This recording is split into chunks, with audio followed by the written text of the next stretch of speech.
Welcome back, everybody, to Wisconsin Weather Experts. Thanks for tuning in to Fox Local, our Fox 6 YouTube page.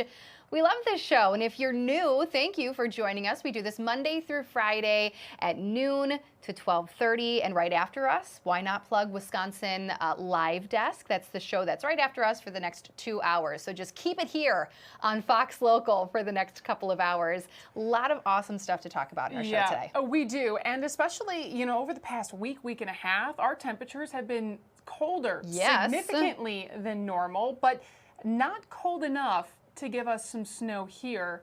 We have had a lot of snow in other areas of the country, and that's what we're going to focus in on. Yeah. We had one person in particular named Jared Maloney, and they captured this stunning video from a plane window. I always love going in planes just to look at the window view. This was going over the mountains in Idaho, and normally with Idaho I think of potatoes, but we're thinking of mountains at this time. Yes. You can clearly see at the higher elevations the snow just covered the jagged tops. It was gorgeous. And then of course when you get to the lower elevations it gets warmer and that snow cannot actually stay on the ground, so it would melt. But a really cool shot from the plane there. Going from the west coast to the east coast now, snow seemed to be the trend. Ooh. And this is a different view. I actually asked Steph before the show, I said, do you want to work here? Because they're taking openings. This is cool, though. It is. And this is from the Mount Washington Observatory in New Hampshire. It received a lot of snow over the holiday weekend. You can clearly see pretty much nothing. Everything is snow covered in the state park, which was coated in a glaze of ice there too on that sign. Currently, the snow was 8 feet deep with temperatures in the 20s and winds were gusting 40 to 50 miles an hour. So that really stuck any kind of glaze of ice or snow on surfaces.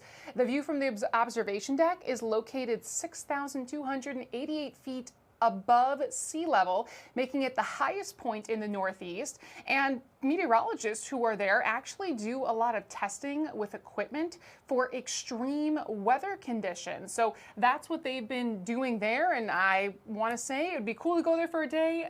Probably don't want to be in that kind of weather every single day, unless you're a snow and cold lover, for sure. Exactly. It's one of the coldest spots. It's one of the snowiest spots. I think more often than not, we're always seeing snow in that image. And of course, it is because of the elevation. But if you're a weather nerd or in meteorology, you know exactly where that place is located and just how important that observatory is. It's a pretty cool. My husband actually has a T-shirt because he visited it. He did. Yeah, I'm so like jealous. One of those staple locations if you love the weather. On the bucket list. There you go. From one area that has high elevation to another, here's another really cool, interesting thing, but it's not about snow, it's a volcano. We've talked about this before on Wisconsin Weather Experts, but Hawaii's Kilauea volcano roared to life once again over the holiday weekend and sent lava shooting near over 1,000 feet into the air. The Hawaiian Volcano Observatory said that this is the 23rd episode of the Kilauea eruption. This video shared by the U.S. Geological Survey showed that the lava was shooting into the air, but it's not just the lava, it also has toxic smoke and ash that billowed behind it. Kilauea has experienced numerous eruptive episodes since December of 2024. So again, it's just active on and off. The 23rd there. I know a lot of people, I've also seen photos just trying to go there and view it, but they don't have any masks on, which also is really bad because that's in the air. It's almost like inhaling fiberglass, they say. Very dangerous. But I think seeing it on camera is probably a little bit of a better sight, not needing to pay money to travel as far either. Especially that vantage point too. A lot of times I'm not sure we have it shooting high up in the air. So it's always just an amazing visual. And again, this is an active volcano, as we've talked about multiple times. Yes.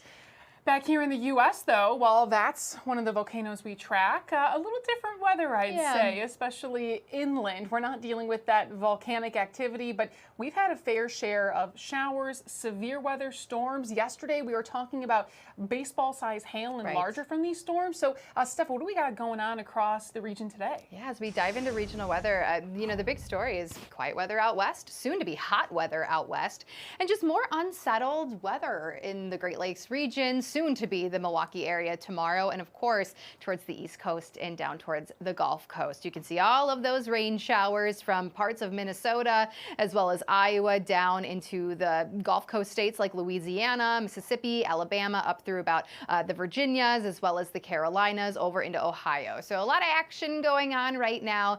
The last couple of days, I mean, we've clearly seen a severe weather threat down south, also very flooding rain, and now flooding will continue to be a big risk with all the thunderstorm activity down the south throughout the remainder of today and even into tomorrow. Now, we do still have a high pressure system near us. We don't have as much sunshine here locally today as we did yesterday, but because of the proximity to that high pressure still, we're a little dry at the surface. So we're going to hold off on our rain chances until primarily tomorrow. And you can see still that stationary boundary towards the south, which is why these same areas are dealing with rain again. These areas down towards the south dealt with this yesterday too. So these are slow moving areas of showers and thunderstorms. They, as we just talked about, still bring a flooding threat as well as a severe threat throughout the rest of the day today. You can still see that Boeing line here. I swear this looked the exact same yesterday as it started in parts of Oklahoma as well as Louisiana. It's just that same trend. And then more of that soaking rain as you get to southern Ohio, western Virginia, Virginia State, down through about the Carolinas. There is a little bit of a severe threat already at the moment. We've had a handful of severe thunderstorm warnings near the Gulf Coast. You can see a severe thunderstorm watch right now for parts of southern Mississippi as well as eastern Louisiana. Still a flood watch across parts of Alabama. And some of these flood warnings that you can see in eastern Oklahoma, these have been in place now for the last couple of days because of all of the flooding rain they saw a couple days ago. We talked about this yesterday, actually. 3-day rainfall totals in Oklahoma were over 4 inches. In fact, even over 6 inches in a handful of communities. So they are still recovering from the heavy rain that they saw over the weekend. There is a severe threat, kind of 2 separate areas, also mimicking the threat that there was yesterday down towards the south. You can see parts of Texas, especially western and southwestern Texas, and then portions of Georgia, Alabama, as well as Mississippi. Now, back closer to home, no severe threat here locally. Most of our day today is still going to be dry. You can see some likely sprinkles being picked up on radar across Wisconsin right now, most of which are likely not even touching the ground. Today's going to be one of those days where we see some of those cool clouds that we call virga, which is just rain falling but evaporating before it touches the ground. We're just a little bit too dry here locally, but the rain is falling in southern Minnesota as well as northern Iowa. We are going to see more in the way of rain developing in our area tomorrow. So as we look ahead, most of the rain for today, as you can see, is going to stay west of us. Not going to rule out an isolated shower here in southern Wisconsin, but it's really northern and western Wisconsin that today could see a few showers. That changes come Wednesday. Rain starts to fill in a little bit more throughout the day. So scattered rain showers, a possibility across the state all throughout the day on Wednesday, but there should be some dry time. Now, as the system wraps around a little bit, it's still going to keep some moisture in our area both Thursday as well as Friday. So a few pop-up showers Thursday afternoon, going to be a possibility. And then Friday afternoon could see a few pop-up thunderstorms as we see temperatures rising a little bit more, just a bit more energy, which is what we need for thunderstorms to develop. So mostly rain Wednesday and Thursday, some dry time, of course, and then Friday, that chance for a few thunderstorms. Temperatures are still warming despite the cloud cover today. Much of the state going to see some low 70s, the Milwaukee area likely 60s, and then falling into the 50s as the day goes on. Most of the heat is down towards the south. You can see highs in the 80s for parts of Texas. You can see New Orleans in the upper 80s, 91 the high temperature in Miami. The heat is on in Phoenix today, triple-digit heat, but even in our vicinity, temperatures are still looking to be, relatively mild, mostly in the 60s to 70s. Now that does change as we enter the weekend and into early next week. So the overall trend is still going to be slowly rising temperatures. And I know that's what us Wisconsinites want after what was a pretty cool May. Lisa mentioned it at the top of the show. It's been a bit chilly, we can say, in the Milwaukee area. Once we hit the weekend, we're going to start to see 70s creeping right back into especially southeast Wisconsin, but even into early next week, we look to continue warming. So I would say plan on maybe a more summer-like feel, at least briefly, as we enter the new month of June. And now speaking of summer-like feel, take a look at this. Now this isn't until Friday and Saturday, but the heat starts out west. There are extreme heat watches already in effect for parts of California. Vegas included in this as well. So already, I mean, it's only Tuesday and these are in effect now for these areas. This is for triple-digit heat, which is very unseasonable for this time of year. Even in this area, you know, you think desert, it's going to be hot, and even in parts of California, but these temperatures that they're expecting out west this weekend, 10 to 15 degrees above average for this time of year. So the heat is on, and then we'll start to gradually warm, not to that extent, by the time we hit early next week. Wow, I can't believe it though. I mean, the heat is something I think we want. Not that hot though. Not that, yes. We can definitely wait a little bit for that. Well, a lot going on across the U.S. and we actually had a really great viewer photo that they sent in from Memorial Day evening. And Christopher wrote to us twice asking, am I seeing this right? Is this a sundog? Well, Christopher, you are correct. You actually captured two really cool things in the sky. This is a sundog. Yes, that is pretty much caused by the sun's light refracting off of ice crystals that are 22 degrees either to the left or the right of the sun, creating a rainbow in the sky. Then notice what's just beneath it. Do you see that stuff? I do see that. That's going to be the contrail, which we talk about sometimes. Exactly. So these are from jets or planes. A jet contrail is what they are called. It's exhaust that has water vapor in it. When released at high altitudes, it freezes in the sky, similar to ice clouds at that level. Yeah, so kind of cool there. You get a double whammy in that picture and a nice flag. That's what I was going to say. If you look closely, you can see the American flag too. So it was a very beautiful sight for Memorial Day, of course. Well, we're still going to be having a lot more coming up, especially with hotter summers. Speaking of the heat, Rob Haspel is going to tell us more, so stick around. Right now we're taking a live look at American Family Field, roofs open. Still, again, stay tuned. We're going to break a lot more down on that summertime heat coming up.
everybody, to another episode of Wisconsin Weather Experts. Well, I know we are so very close to June. We hit Memorial Day already, the unofficial start to summer, and many of us are just waiting and wishing for that summer-like warmth to make its way into Wisconsin. Now, summers have gotten hotter. I think we can all agree on that. Meteorologist Rob Haswell has more on that. Shel Winkley from Climate Central is joining us, and we are talking summertime as we get excited about meteorological summer. Thank you so much for joining us here on Wisconsin Weather Experts again.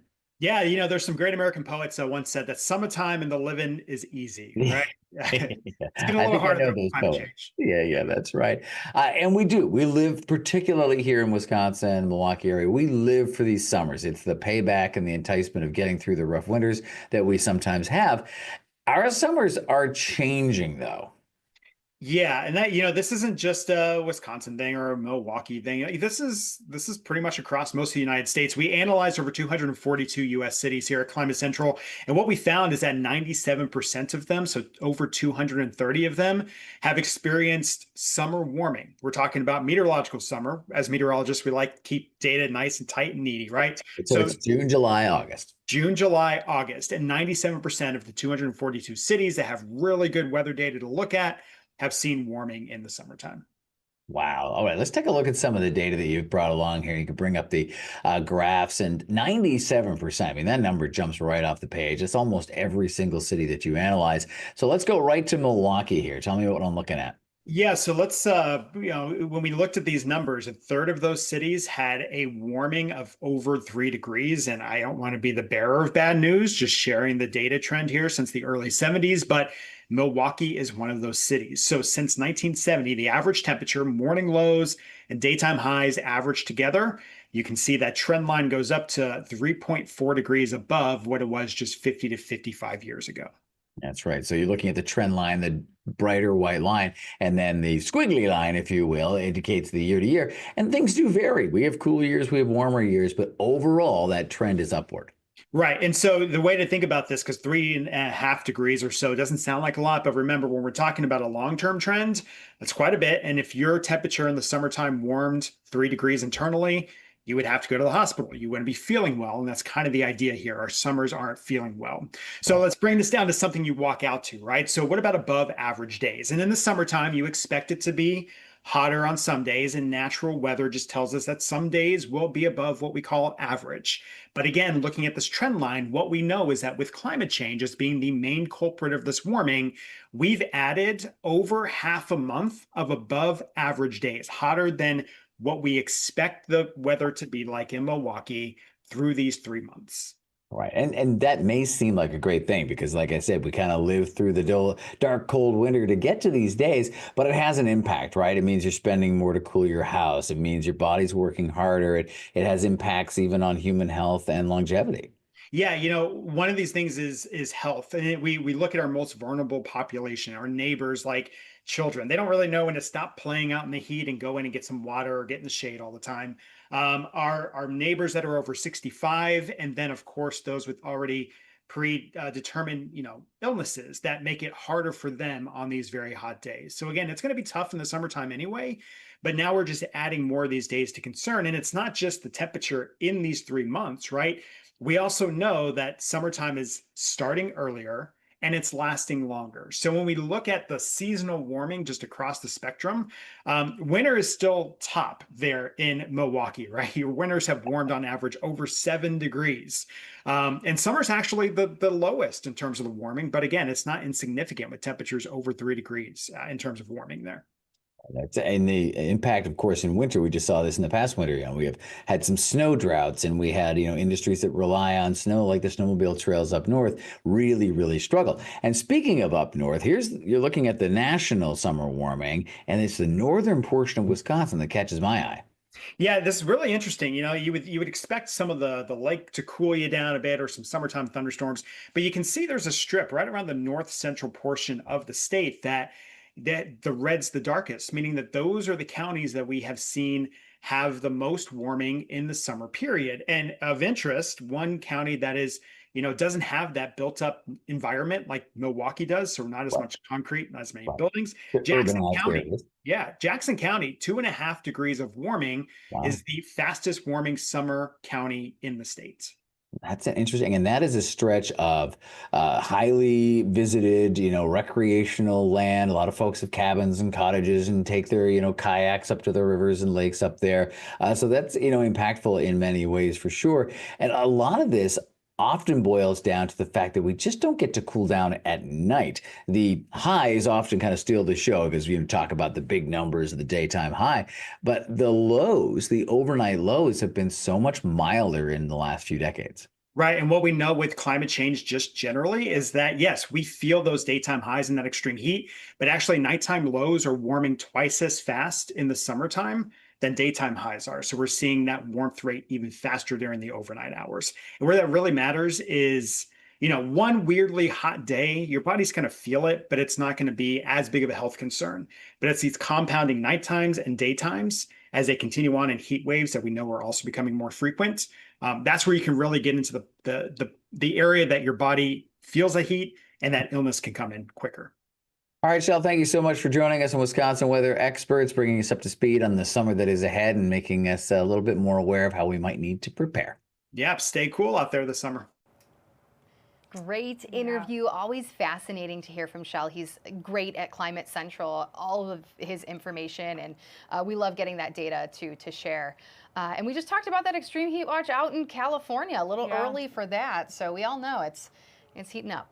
Absolutely. And it's in one of those spots that you mentioned or we showed on the map that has those more red boxes. Yeah. So one of those areas that is warming, and we're not even fully in the summer yet. So we're going to be watching for those warming trends. But of course, with warmer temperatures, that means, of course, we can have more plants, a longer lived bug season. And we're going to take a look at a park.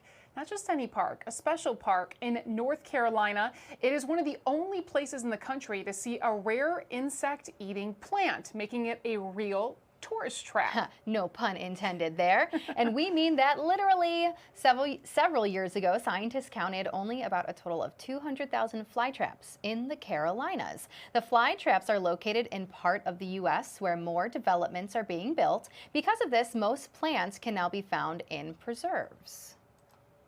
Fly traps only found within 100 miles of Wilmington, nowhere else in the world, right? And they're really important because they are a symbol of really healthy longleaf pine ecosystems and a healthy ecosystem that has seen a natural cycle of fire.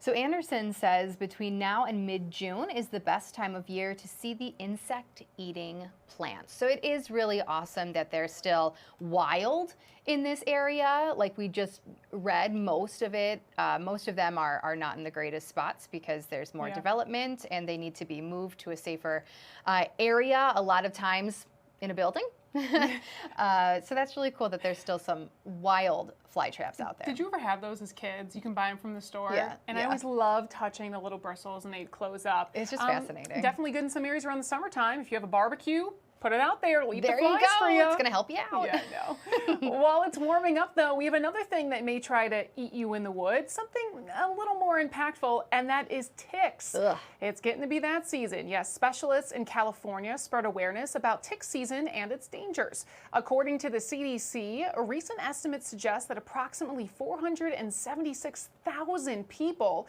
may be diagnosed and treated for Lyme disease each year in the United States.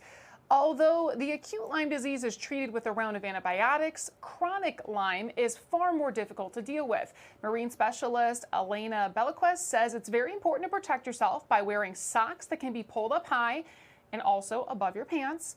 Wear light-colored clothing and pants by tucking in your pants into your socks, learning how to perform a tick check on yourself and as well as your animals, especially if you have dogs you take for a walk.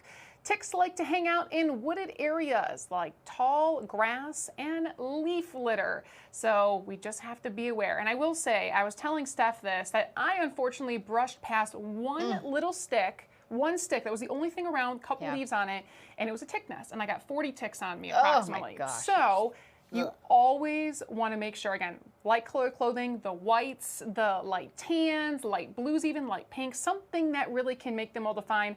I have even seen people put duct tape, like reverse it around your pants, or even taking duct tape and kind of like, what do they call it? Putting it on and pulling it off so you can see if any of them stick to it. But it's really important this time of year. Exactly. A good way to stay safe as you're out and about. All right, we have just a little bit more left on Wisconsin Weather Experts. We'll take a live look outside right now. More clouds rolling in, but should still be a good day in Milwaukee. Stay with us.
Welcome back, everybody. Hey, we talked about a lot today. If you have any weather questions or weather picture you want explained, we have an awesome QR code. You can just scan it with your phone. You can fill out the information, and we will answer it for you. We'll see you tomorrow.